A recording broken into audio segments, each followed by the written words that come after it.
Hello friends, இது என்னோடய கார்டனில் ஒரு பகுதிங்க. இது ஃபஸ்ட் பார்ட்டு. இப்போ நான் காட்டிக்கிட்டு இருக்கேன். இது வந்து பசலைக்கீரையில் சிறு பசலைன்னு சொல்கிறது. ரொம்ப சின்ன இலைகளாக இருக்கும். ரொம்ப ரேர்ன்னு சொல்ல முடியாது. நிறைய காடுகள் எல்லாம் இருக்கக்கூடியது. அதை நான் வளர்த்துக்கிட்டு இருக்கேன்.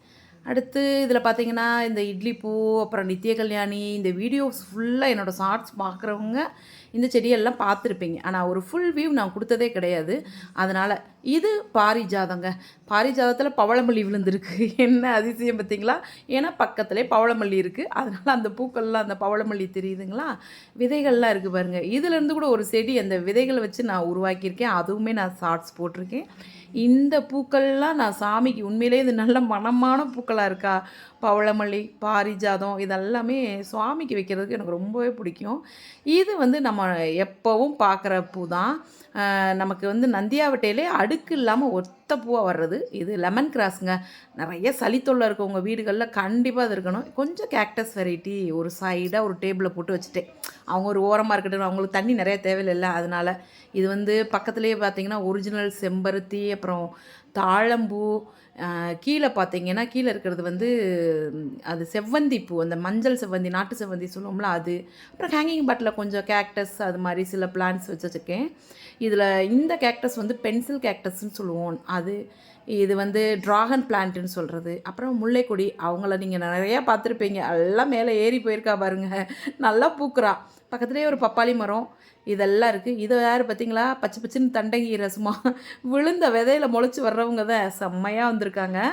இதிலேயே பார்த்தீங்கன்னா விதை விழுந்து வந்தது தாங்க. இது சாத்துக்குடியா ஆரஞ்சான்னு இன்னும் என்னால் கண்டுபிடிக்க முடியல. பார்ப்போம். எல்லா சீட்ஸுமே நான் போட்டு விடுறதுனால அது எது வருதுன்றது தெரியல. அது இருக்குது. இந்த செடிக்கு பேரே தெரிலங்க. நல்லா கலர்ஃபுல்லாக இருப்பா. அவளும் இருக்கா. கார்டனை கொஞ்சம் க்ரீனாக இருக்க இடத்துல ஒரு ரெட்டாக ஒரு அழகுபடுத்தி காட்டுறா அவள். அப்புறம் வெட்டி வேர், இது வந்து நான் பைப்லேயும் வச்சுருக்கேன், அது மாதிரி இந்த மாதிரி பாட்லேயும் வச்சுருக்கேன். இதில் பாருங்கள், பைப்புக்குள்ளே ஒரு வெண்டி விதையை போட்டு டெஸ்ட் பண்ணியிருக்கேன். வந்திருக்காங்க, பார்ப்போம் எப்படி வர்றாங்கன்னு சொல்லிட்டு. அப்புறம் இதில் வந்து இந்த நிறைய செடிகள்லாம் இப்போ தான் வச்சது. இந்த இதில் பார்த்தீங்கன்னா ஏற்கனவே நான் ஷார்ட்ஸ் போட்டிருக்கேன். இது சதக்குப்பை விதை போட்ட செடிகள் வளர்ந்து வர்றாங்க. அதே மாதிரி அந்த பாட்டில் வந்து பார்த்தது வந்து கேக்டஸ்ஸு, அப்புறம் இதே வந்து ஒரிஜினல் செம்பருத்தி ஒரே நெட்டுக்கா போகிறான். அவள் எப்போ கிளை விடுவா, வெட்டி விட்டால் தான் விடுவான்னு நினைக்கிறேன், பார்ப்போம். ஆனால் வந்துக்கிட்டு இருக்காங்க. இது ஈழத்தளரின்னு சொல்கிறது. இது ரொம்ப எனக்கு பிடிச்சது கார்டன்லேயே இதுதாங்க. என்னென்னு பார்த்தீங்களா, எங்கள் தோட்டத்தில் அந்த நடுவில் இருக்க வேப்ப மரம் அது வந்து காஞ்சது, ஆனால் அதை வச்சுருக்கேன். அப்புறம் மஞ்சள் விதைச்சது வந்திருக்கு. கீழே போடுற விதைகள்லாம் முளைச்சது. ஒன்றையும் சொல்லணும்னா உண்மையிலே டெய்லி சொல்லிக்கிட்டே இருக்கலாம், அவ்வளோ விஷயம். இது நம்ம பைனாப்பிள் வீட்டில் வாங்குறத கட் பண்ணி நட்டு வச்சுருக்கேன். அப்புறம் மல்லி செடி, அடுக்கு மல்லி, நார்மலாக இருக்க மல்லி, இது வந்து பச்சலை தெரியும்ல, நல்லா பக்கத்தில் போனோடனே மணக்குங்க. இது அந்தி மந்தாரை, நல்ல டார்க் பிங்க்கு, ராணி பிங்க்குன்னு சொல்லுவோம்ல அது. பக்கத்துலேயே நித்திய கல்யாணி வேறு பூத்துருக்கா. இவங்க எல்லாரும் இந்த கலர்ஃபுல்லாக பூக்கிறதுனால தான் ரொம்பவே பார்க்குறக்கு அழகாக இருக்குங்க. இது இன்சுலின் செடின்னு சொல்லுவோம்ல அந்த பிளான்ட்டு. இது வந்து அலமண்டா, அந்த கொடி போகும்ல அந்த பிளான்ட்டு.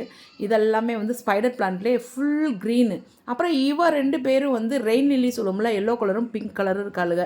அவளுக்கு மழை பெஞ்சிச்சுன்னா நல்லா பூப்பாங்க. அப்புறம் இந்த மேலே பாட்டில் எல்லாமே நான் பிளான்ட்ஸ் வச்சுருக்கேன். இங்கே இது வந்து சந்தன மரக்கண்டு அது ஒன்று வச்சுருக்கேன். பக்கத்துலேயே கருவேப்பிலை இருக்காங்க. கீழே வந்து இதெல்லாம் வந்து விதைகள் விழுந்து வர செடிங்க. அந்த எல்லோ கலர் பூ நான் ஏற்கனவே போட்டிருப்பேன். அது பார்த்திங்கன்னா நிறைய விழுந்து வரும். இது முப்பரண்டைன்னு சொல்லுவோம். பெரண்டையிலே இது முப்பரண்டை. அது பார்த்தாலே வித்தியாசம் தெரியும். பட்டையாக இல்லாமல் நல்லா உருட்டாக இருக்கும். அதான் முப்பரண்டை செடி. இந்த செம்பருத்தி வந்து ஒரே ஒரு இது ரொம்ப எனக்கு மனசுக்கு இதாக இருக்கிறது வந்து இந்த அடுக்கு செம்பருத்தியும் நாட்டு செம்பருத்தியும் கட் பண்ணி விட்டோடனே காஞ்சு போயிட்டாங்கங்க. இதில் பச்சை இருக்குது. அப்போ இதை விட்டுருவோம். இதை விட்டுட்டோம்னா தலையிறாங்களான்னு டெஸ்ட் பண்ணுவோம். சொல்லி வச்சுருக்கேன் அவகிட்ட, பார்ப்போம் தலைஞ்சு வராளான்னு சொல்லிட்டு.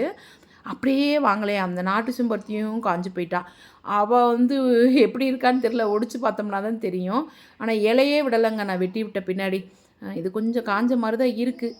தளைஞ்சு வந்தால் உண்மையிலே கடவுளோட அருள்லாம் கிடைக்கிற மாதிரின்னு வச்சுக்குவேன் நான். பார்ப்போம் எப்படி வருதுன்னு சொல்லிட்டு. இது வந்து எங்கள் வீட்டில் கிச்சனுக்கு பக்கத்தில் இருக்க கார்டன், குட்டி கார்டன்.